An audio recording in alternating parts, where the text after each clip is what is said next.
एक दिन मेरे कृष्ण यमुना के पावन पुलिन किनारे पर बैठ गए और बैठ करके मुरली की धुन बजाने लगे। एक गोपी गोदोहन कर रही थी, गाय दुह रही थी, और उसकी ऐसी दशा हो गई कि कृष्ण मुझे बुला रहे हैं। उसने गाय दोहन छोड़ दिया और दौड़े दौड़े दौड़े दौड़े कृष्ण के पास चली गई। एक गोपी भोजन बना रही थी, सो भोजन उसी प्रकार से छोड़ करके कृष्ण ग्रहीत मानसः कृष्ण से मिलने के लिए दौड़ पड़ी। एक गोपी अपने पति को भोजन दे रही थी, सो पति ने कहा मुझे थोड़ा सा नमक दे दो, सो उसने शक्कर डाल करके दौड़े दौड़े दौड़े दौड़े अपने कृष्ण से मिलने के लिए चल दी। एक गोपी बैठे बैठे अपना श्रृंगार कर रही है, केस उलझे हुए हैं उनको निकाल रही है, श्रृंगार करती है, ओठन के चीज आंखन में लगा ली और आंखन के चीज ओठन में लगा ली, दौड़े दौड़े दौड़े दौड़े कृष्ण से मिलने के लिए चली गई। क्यों? क्योंकि गोपियों को सर्वस्व मेरा कृष्ण है, यदि कृष्ण ने बुलाया है तो मुझे चलना चाहिए। कृष्ण की वियोग की दीवानी है। कृष्ण के लिए हर क्षण सोना भी कृष्ण है, जगना भी कृष्ण है, उठना भी कृष्ण है, बैठना भी कृष्ण है, याद भी कृष्ण है, हर पल कृष्ण है। मेरा भोजन भी कृष्ण है। भोजन करती हैं उसी में प्रभु को याद करती हैं, कोई भी कार्य करती हैं उसी में कृष्ण को याद करती हैं कि मेरा जीवन भी हर पल में कृष्ण की याद मुझे बनी है। एक गोपी जाने के लिए जैसे तैयार हुई, उसके पति ने कहा तू कहीं नहीं जाएगी, तू घर पे ही रहेगी। उसने अंदर से गोपी को अंदर कर करके ना ताला लगा दिया, द्वार की सांकर बंद कर दी।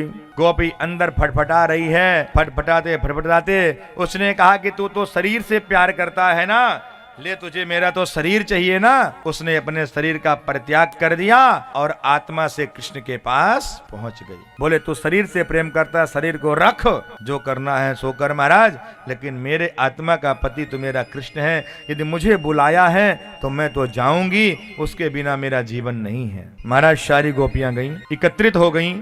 गोपियों को इतना कृष्ण के प्रति इतना अनुराग, इतना प्रेम कि महाराज कृष्ण बुलाते हैं और दौड़ी चली जाती हैं। अर्धरात्रि का समय, शरद पूर्णिमा की पावन रात्रि, भगवान कृष्ण यमुना के पुलिन पावन किनारे पर बैठ करके निनाद कर रहे हैं। सारी की सारी गोपियां आई, एकत्रित हो गईं और एकत्रित होकर के कृष्ण के समक्ष जैसे गईं, कृष्ण कहते हैं स्वागतम, आइए देवियों आपका स्वागत है। प्रियम, हे प्रिय, तुम अर्धरात्रि के समय क्या करने आई हो? सारी की सारी गोपियां शांत हैं। गोपियां ये नहीं कह सकती कृष्ण तुमने बुलाया तो मैं आई। सारी की सारी गोपियां शांत खड़ी हैं, कोई उत्तर नहीं देती हैं। भगवान कहते हैं तुमने अर्धरात्रि के समय अपने अपने पति को छोड़ करके आ गई, ये कहाँ पतिव्रता स्त्री का धर्म है? ऐसा करना चाहिए। तुम्हें पतिव्रता धर्म पता नहीं है कितना? अरे पतिव्रता धर्म का लक्षण तुम्हें नहीं पता, तुम पतिव्रता कैसे हो जो अर्धरात्रि के समय पर पुरुष ने बुलाया तुम दौड़े दौड़े चली आई? गोपियां शांत भाव से खड़ी हैं, कुछ नहीं बोलती हैं। जाओ, मैं कहता हूं जाओ, तुम क्यों आई हो?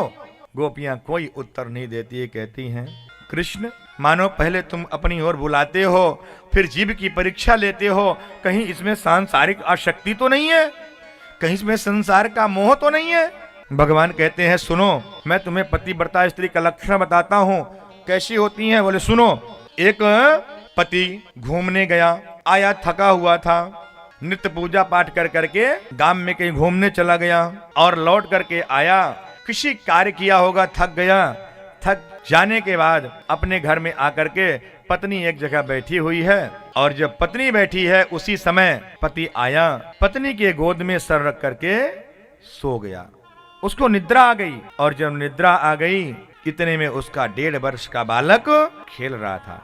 भगवान कृष्ण गोपियों को कहते हैं गोपियों, 1.5 वर्ष का उसका बालक खेल रहा है और वो बालक देखते ही देखते वहां पे जहां हवन हुआ था उसी हवन कुंड में अग्नि जल रही थी और उसी में वो बालक गिर गया। और जब गिर गया उस पत्नी ने अपने पति को नहीं जगाया। क्यों? यदि पति को जगाती तो पतिव्रता धर्म नष्ट हो जाता। पति को अपने सोने दिया। 1-1.5 घंटे बाद और वो स्त्री अपने 1-1.5 घंटे तक नेत्र बंद करके अपने बैठी रही, प्रभु का ध्यान करती रही कि यदि मेरे सच्चे पतिव्रता धर्म में मेरा जीवन होगा तो मेरे बालक को कोई कुछ नहीं होगा।